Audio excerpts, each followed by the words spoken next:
menyampaikan ucapan selamat kepada saudara-saudari sekalian yang telah disahkan menjadi pegawai negeri di lingkungan pemerintah Kota Banda Aceh.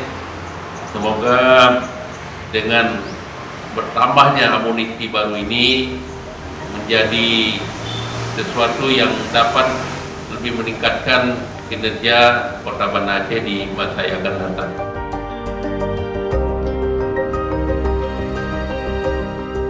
Kita menyerahkan SK CPNS sebanyak 188 yang siap ditempatkan di unit OPD Kota Banda Aceh.